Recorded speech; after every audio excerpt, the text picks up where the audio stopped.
Hey YouTube audience, I'm just doing a quick voiceover of this build that I recorded the other day, that I streamed the other day and recorded. And what my goal was here was I was inspired by some Hexagon stuff, I think from the 3D printing world, and I wanted to build a zoo that basically consists of a bunch of Hexagon enclosures. So I started by moving my entrance, as I always do, and then I tried to lay it out, try to lay out a hexagon with paths, which was, well, it wasn't ideal, but it did like help me set up the template with these wood pieces that you see here. This is going really, really fast. I'm sorry if it's too fast. But I hope you can still follow along. So I made this template and then I duplicated it a bunch of times. So just, yep, moving the camera around. I don't know what I was doing there, but I duplicated it, I think 6 times, and just made the gap in between with another little template jig that I made so that it would just be the same amount of space between all of the different ones. See, this is the template thing that I made. Um, and yeah, I duplicated it. This is really boring stuff. Yep, yep. Still duplicating, still working on it. Okay. And I think we're done. And then I started working on the paths, which obviously that's super finicky in Planet Zoo. I probably should have done the paths first because you'll see me get into some trouble here. And this is a separate, entirely separate day because I was getting so frustrated with the paths. And yeah, that I eventually figured it out sort of okay. Like I wanted them to be relatively straight. I didn't want them to have some sort of weird curvature to them.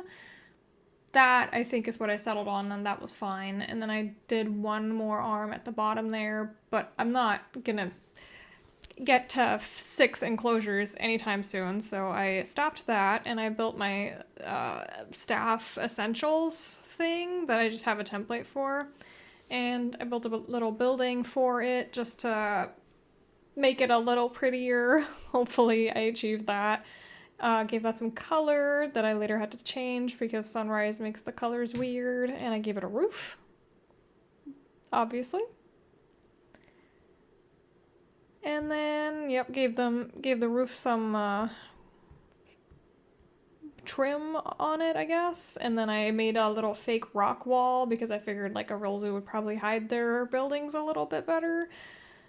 I know it's really flat, like the default flat map is super non-textural, so hopefully this makes it like a little fake texturized, sort of.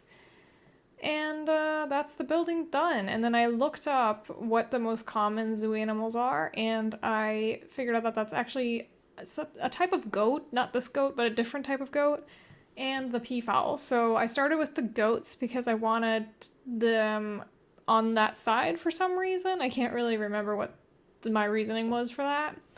But I wanted to make a custom little fence. So I pulled out these fence pieces and I later had to remove them and put a different fence piece in and just put some metal mesh fencing in there. And I'll let past me take over narrating why this didn't, or what I did to fix this.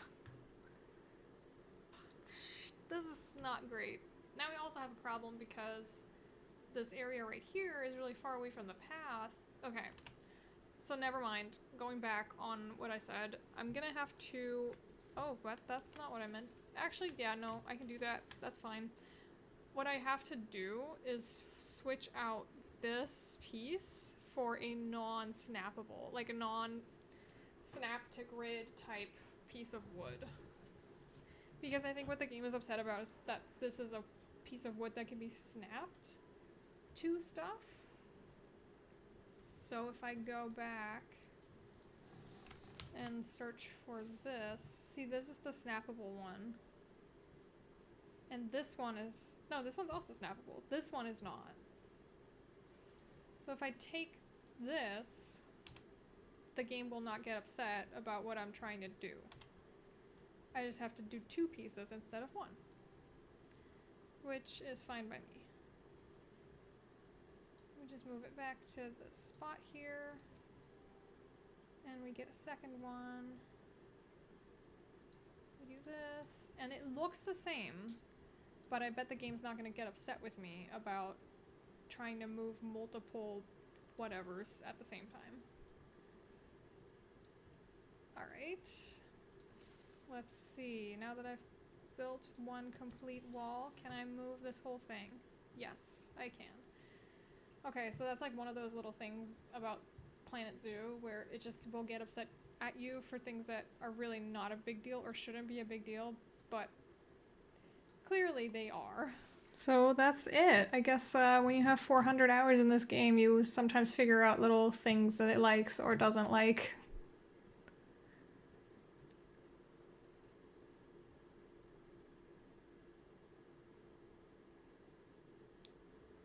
That's better, and you want some rock.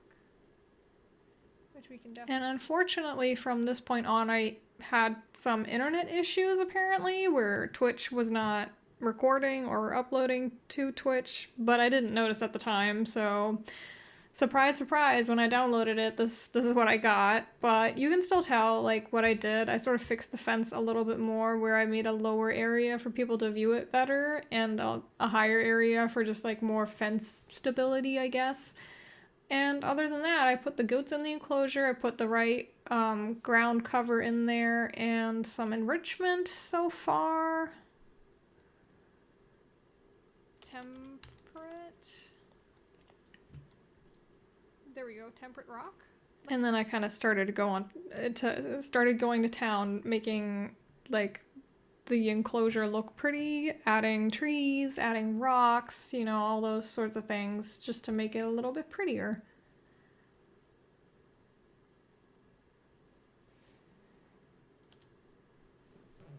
Because goats eat everything, so if this fellow...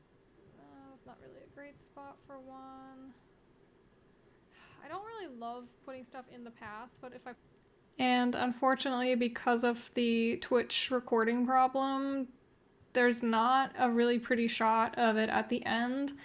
But this is only the first enclosure that I built for this zoo. There's going to be more, and hopefully you will enjoy coming back to see this enclosure in its final beauty and see other enclosures being built. So the other side, oh yeah, the reason why I wanted the peafowl on the other side is because I wanted the guests to be able to walk through the enclosure, and I didn't want them to get too close to the staff building because they don't tend to like that. So the peafowl are going to go on the right side, and there's going to be a path through the right enclosure and not the left one, obviously. And then I also have space at the back of the enclosure for the goats to either... I kind of want to add probably a stable just for some realism, because I think they wouldn't just be out like that, exposed to the elements in real life. I think there would be some sort of enclosure, hardened shelter for them. So either I could put a stable back there, or I could just extend the enclosure if there happened to be more goats and I needed more space, because this is really only enough for the two. So when they start multiplying, we're going to have to make the enclosure a little bit bigger. But so far, this is all I got. And hopefully you enjoyed this little build and voiceover. It'll be a short one for this time. And see you soon in the next video.